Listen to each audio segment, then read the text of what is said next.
Welcome back. आप देख रहे हैं अपना फाइनेंस मिनिस्टर और मैं हूं आपके साथ कविता थपलियाल। जहां पर चलिए हमारी खास पेशकश की ओर रुख करते हैं, जहां पर आज हम बात करने वाले हैं फिक्स्ड डिपॉजिट्स की।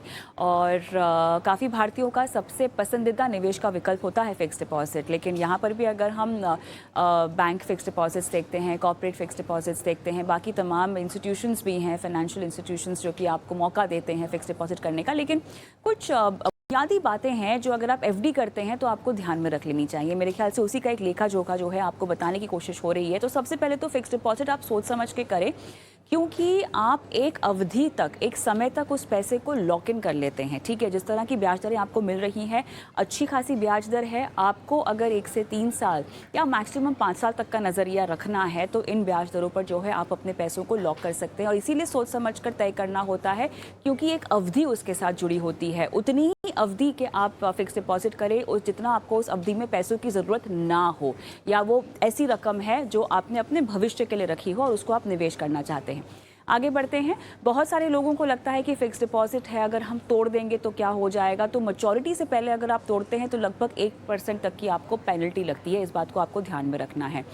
अच्छा, एक ही फिक्स डिपॉजिट में एक मुश्त राशि आप नहीं करें। अगर आपके पास बहुत बड़ी रकम है तो कोशिश करें आप 2-3 एफडियां जो हैं उसकी करा लें।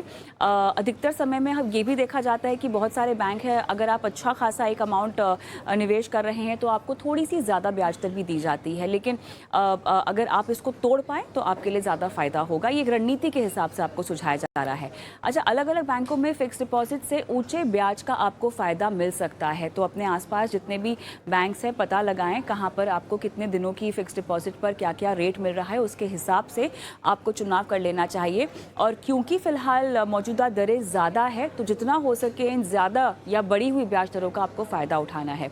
अच्छा, ब्याज दरों में बदलाव का असर फिक्स डिपॉजिट के रेट्स पर पड़ता है और इसीलिए कहा जाता है कि आपको ऊंचे ब्याज दर पर फिलहाल लॉक इन कर लेने चाहिए इन पैसों को। और फिक्स डिपॉजिट की रकम का 90% तक का आप लोन भी ले सकते हैं। ये एक ऐसा फीचर है जो कई सारे निवेश विकल्पों में होता है और फिक्स डिपॉजिट में भी ये विकल्प है। लेकिन कोशिश करें कि ये लोन लेने का जो विकल्प है ना, आप सबसे अंतिम में चूज़ करें, जब आप अपने सारे विकल्पों का इस्तेमाल कर चुके हो, जब और कुछ भी नहीं रह गया हो, तब जाके अपने निवेश पर आप लोन लें। क्योंकि अक्सर लोग फिक्स डिपॉजिट जैसे निवेश के विकल्प को अपने भविष्य से जोड़कर रखते हैं और ऐसे में इन पैसों को तोड़ना लोन के लिए सबसे आखिरी विकल्प के तौर पर होना चाहिए। फिक्स डिपॉजिट के जरिए लोन लेने के लिए आपको प्रोसेसिंग फीस नहीं लगती है।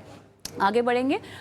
मासिक, तिमाही, सालाना और कंपाउंडिंग ब्याज लेने का भी विकल्प होता है, जो आपको जब आप फिक्स डिपॉजिट कर रहे हो तो आपको बारीकी से समझ लेना चाहिए।